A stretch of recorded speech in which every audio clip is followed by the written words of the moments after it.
adhered a 1/4-inch backer boards with screws, and then we put bonding agent on the top. This is a good substrate for any kind of stone installation that you would want to do. In this episode, I'm gonna show you how to install manufactured flagstones on the walls.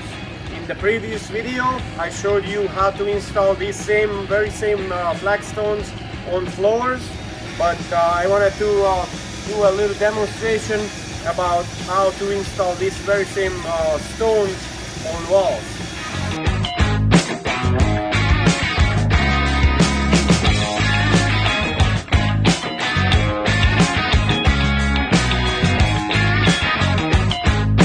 I'm gonna put this corner piece right here on the corner, so I'm gonna just do a thin layer on the wall. You pick out your piece, and then this mud is mixed with inset, so it's easier to butter the back of the tile, just like that. Maybe a 1/4 inch, so you're gonna create a best bond to your stone. Once it's gonna be installed, this is gonna stick to the mud that is on the wall. After doing a thin layer of mortar and pin set on the wall, then you can start putting. This is the only difference in between installing stone on the wall as opposed to doing it on the floor, that you are putting your mud directly on the back of the stone, just like that. As you can see, I'm creating some little bit of air pockets here and there, so when I'm pushing this mud onto the wall, it's gonna create a suction, and that's gonna hold my stone much better. As you can see on the bottom, I put just a 2x4. You can do this with an angle iron as well. This is very important if you are not starting from the floor. Always have some kind of a substrate or a base for your stone veneers to catch on, so it's not hanging in the air. You're just gonna put a little spacer because this is not a true 90 degree, so I'm gonna pick this up a little bit, and I can put something behind it or underneath it right here, and give it a couple of whacks, and then that's gonna be adhering. You see, I can't even move it anymore because it's stuck to the wall really good. The suction is pulling the stone onto the wall.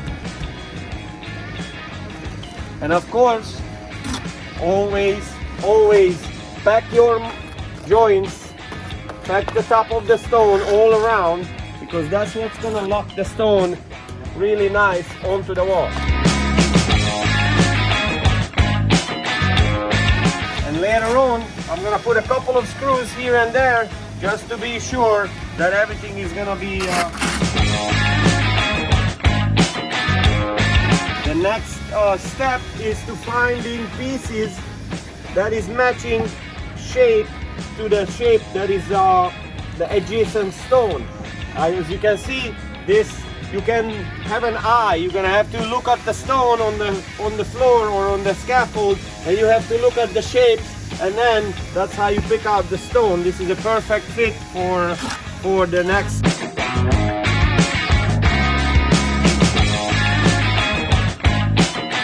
Don't worry about the mud oozing out, because that's normal.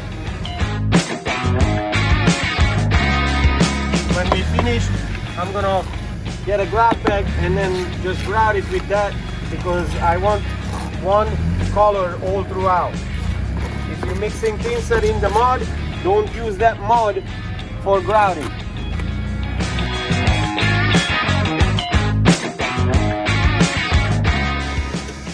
Yeah, look at that. That's a perfect fit. The joints are parallel, not more than about 1/2 inch, 3/4 in thickness. Just step it in, and then later on we're gonna grab this with a grabber.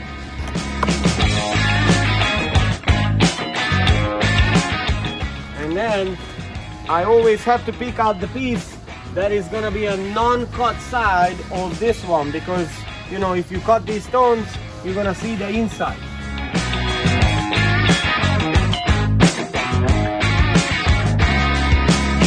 This is a very important part to do. Also on the floor as well, you're gonna have to pack it on the sides, because if you don't pack this side and there is an air bubble or an air pocket here without mud, somebody steps on it and it's gonna break.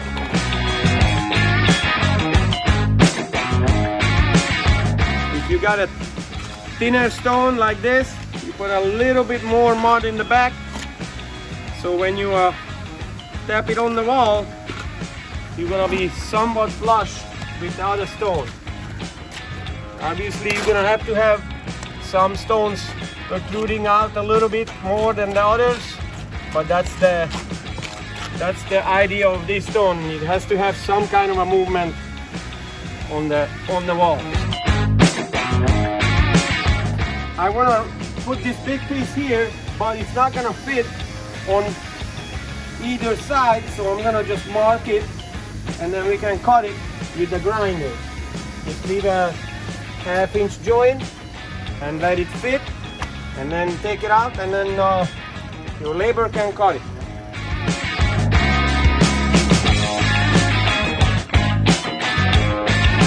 Cutting before you butter the back of the tile or the stone, it's wise to see if it fits.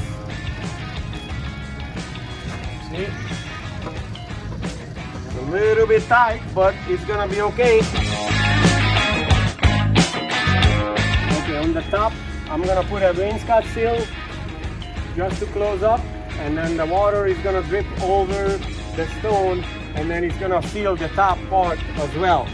On this side, because I want the cut side always inside, and then if I cut it, you're gonna see the cut side on either side. So I decided I'm gonna put 2 pieces, and the cut side is gonna face inward.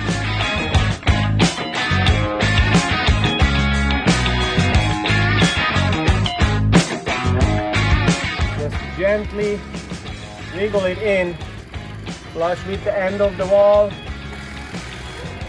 level if it's possible, and then just simply cut your mud underneath. Later on we can set this, and I'm gonna put mud in between the 2 stones. As you can see, the top part is slanted down, so the water is gonna be able to come down nicely and then drip. It's gonna create a nice drip edge on front of the stone. If you have a piece that is basically surrounded by stone, then you need to find the appropriate shape for that stone or that area that is roughly parallel with all the other stones, just like that. Perfect. Don't worry about these little 1-inch square pieces that missing. You can also put like a couple of plugins, but don't put too many plugins, because that's not good either. Use a mason hammer. You see, you need a triangle. You make a triangle for yourself, and then you piece that in as well. Nice. A good assortment of larger pieces and smaller medium-sized pieces, and then some, but not too many of these plugins as well.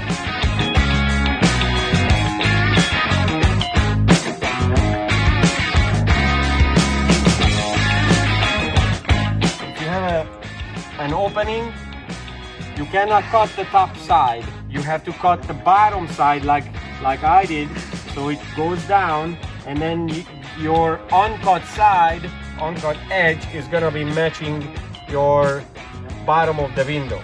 So you are not gonna have an exposed and cut end on the top.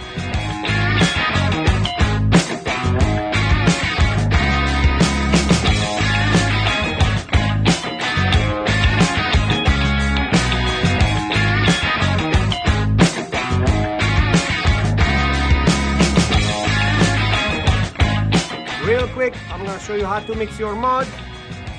Easy, M-type motor mix, gray. The first step, always pour a quarter bucket of water in your bucket. So you pour the water in it, you pick up the mud, pour it in. You don't have to pour it all. You put it in both buckets. Probably I spent already like 20 seconds. And then this is hopefully plugged in. Up and down, always up and down. So you are getting the mud, the dry mud and the water mixed properly. Up and down, like that. Look at that consistency. Already done. As you can see, we have installed all the pieces, including the wainscot and everything. And now the next step, which is the last step, is putting grout. It is straight, a little soupy M-type motor mix. And then the trick to hold the grout bag is you hold it with your left hand, squeeze it, and then twist it with the right hand.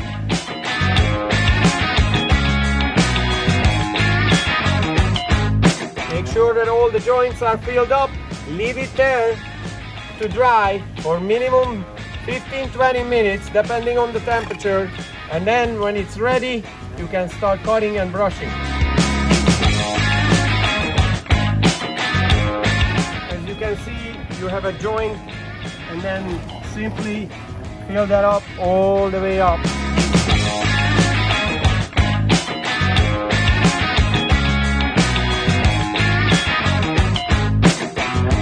Inspected the mud. It is good to the touch. It's not too soupy, so when I'm trying to cut the mud with the margin trowel, I can just cut it and it's not gonna smear on the side of the stone. So you see it nice and easy. If you have a couple of holes, you can tuck point it in with it. Just make as thin joint as possibly you can. Some parts it's gonna be a little wider, but don't worry about that. But don't keep it the whole area really wide joints, because that looks a little unprofessional.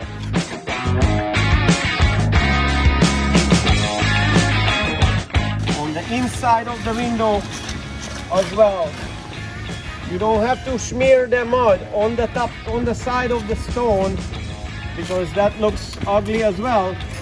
Just do it the size of the joint.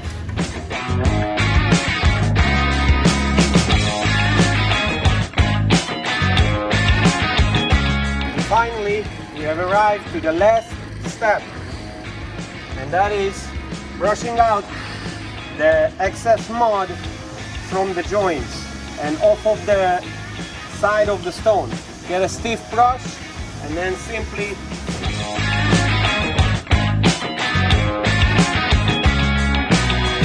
see, there's no haze on the stone because the consistency of the mud is not too soupy. When it's dry, you can just simply clean it off. It's getting the soft brush, and then simply soften up the edges and get the boogers out, and then make everything a little bit even brush.